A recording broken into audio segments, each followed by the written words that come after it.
Hey there, so today I'm going to be taking a look at the new Taliyah regarding build. So the new Taliyah has a lot more synergy with Ability Haste and Mana, so that's something we're going to be considering in this. As you can see on screen, I have a recommendation for a build that I've been using, and I'll be explaining why I use this throughout the video. So WEQ stuns now with the W, but it deals a lot less damage. However, a lower Q cooldown means that we can get 2 Qs off in this combo, like this, and they're still stunned at the end right when we hit them. Or at least they just get out of the stun right as you fire the Q. It should be an issue. The mana synergy I talked about is the fact that you can spam your Q so much that you run out of mana incredibly fast. Especially now that it costs mana to use even when it's worked round, even if it's less mana than a full Q. So while before the worked round was our main limitation, now mana can get in the way. So first let's take a look at the build.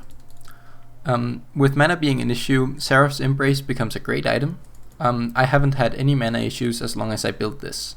You can get an early tier, which works pretty well with the build path, and the mana from Everfrost works well together with this. This is also part of why we take Manaflow Band. Outside of casting 2 Qs in our WEQ combo, the biggest thing that I aim for with this build is that you might have noticed that Taliyah can redirect her Q. So if you Q here, and then fire Q, you can see the last stone that didn't get fired that way got fired this way instead. This is only possible when you have enough ability haste to cast multiple Qs at the same time. So without multiple ability haste items, you won't really reach this point. This is also why I choose ability haste boots and so much ability haste in the runes. Although you could think that you'd be limited in damage with a build without that much pure AP, this partly compensates for it, as well as the WEQ thing. Everfrost also makes this combo a lot more consistent, so that you can just start it with Everfrost, and then you get a WEQQ. And with other builds, this seems very unlikely to do consistently. I've tested a lot regarding the redirecting Q, and I'll post a list of how much ability haste you need and how much feels good to have for different amounts of Q redirection. So you can actually redirect 2 Q stones, but this requires a bunch more ability haste, but it's not completely unrealistic. If you get a few drakes, Hextech drakes, you can actually get enough ability haste for it to not just like have to be like a troll build to get it. So that's also pretty nice to have that option with this build. Of course, the same goes for blue buff. With seraphs being such a cheap item, you also get into the mid game pretty fast, and your ultimate is even stronger now that you have the dash at the end of it. So a lower CD on it makes for a lot of roam opportunities that you wouldn't have otherwise. Simply the fact that you have more uptime on E than non ability haste focused builds is also a big thing, especially against assassins, and this is also part of why I don't think it's specifically necessary to have zhonyas all the time. But it's definitely an option to put zhonyas in this build, and I'll talk a bit about that too. This build scales very well because you can put a Void Staff and Rabadons, for instance, at the end of this build, and then you'll have a great amount of damage late game. So it doesn't really limit you damage-wise as much as you would think it does. Q redirection becomes pretty easy once you reach 100% or 105% ability haste. It's possible as long as you have 87 or above, but down there it's pretty darn hard, which is why I find that Lucidity Boots lead you to this point so much faster that they're worth going, even though Sorc Shoes have been a friend of Taliyah's for quite a long time. Now let's take a look at the runes. First of all, Electrocute with an Ability Haste build is pretty easy to proc, especially since redirection of Q counts as 2 different attacks, since it's the last stone from the previous Q. So you saw that I hit 1 Q with the last stone from the other one as well, and then just the first one from the 3rd Q, and that procced the Electrocute. So you don't even have to get in range to W and E or auto attack to proc your Electrocute. Since both your W and E as well as the workaround Q have CC on them, cheap shot is just some extra damage, but it's not really necessary. You could take Taste of Blood too. I figured since Taliyah roams quite a lot, Eyeball Collection might be pretty easy to stack, but you can choose the other options too.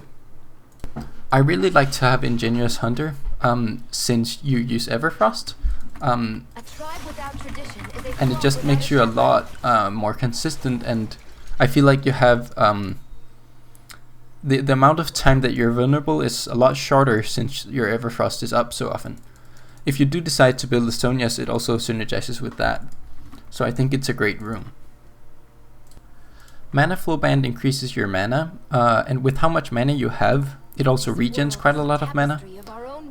So I would absolutely pick this, especially since it gives you a bit of extra ability haste with the Seraph's Embrace passive.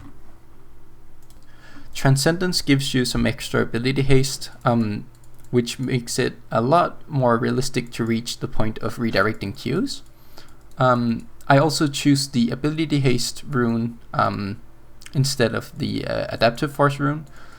So we have 18% from the runes. Without this rune setup, you likely wouldn't realistically get to Q redirection very often. And your ability to scale into late game with low R, E, Q, and W cooldowns would be lowered, especially since mana can limit you without Manaflow Band.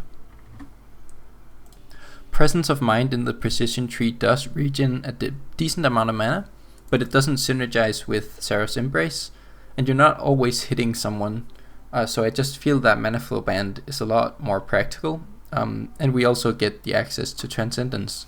And as I said, Ability Haste is absolutely great, both for the WEQ and for redirecting Qs. Right, so that's it for my main build. Now I'll be looking at some alternative options. Sorc Shoes do increase your damage, but I prefer the WEQQ and Q redirection consistency. Especially since you have enough mana now that you're building so much and choosing Manaflow Band. If you choose Liandries instead of Everfrost, you can still consistently do a Q redirection, but I think Everfrost just makes you a lot more consistent and works better with your W. So I don't think it's really worth changing Mythic over the fact that you want another kind of shoes. I guess this could be possible if you really want the Liandries against a tank team or something. If you choose the CDR Boots with the Liandries build, one thing to note is that late game you might actually be able to redirect 2 Qs.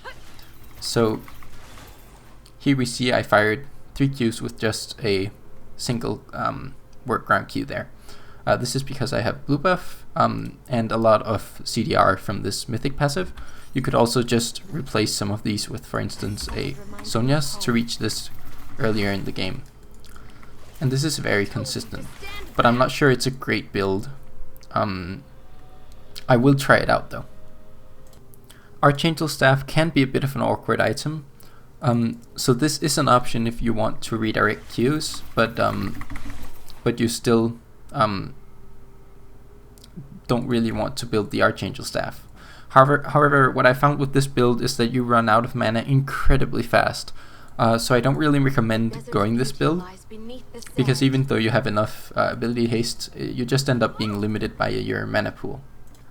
This build could be an okay option if you really want a zhonyas, since you have the consistent Q redirect and low enough cooldown for the WEQQ to be pretty consistent, but you also have a zhonyas. The extra ability haste comes from the mythic passive here. So if you don't really want the Everfrost, this is a fine option, especially since you can Q and then zhonyas. So it does work very well together with Taliyah. This build has a lot of mana problems, but you get to use the Ingenious Hunter item CDR to the maximum potential, so that's a great thing. I just don't think it's really such a realistic option since you'll run out of mana so fast, but it could be worth trying for sure.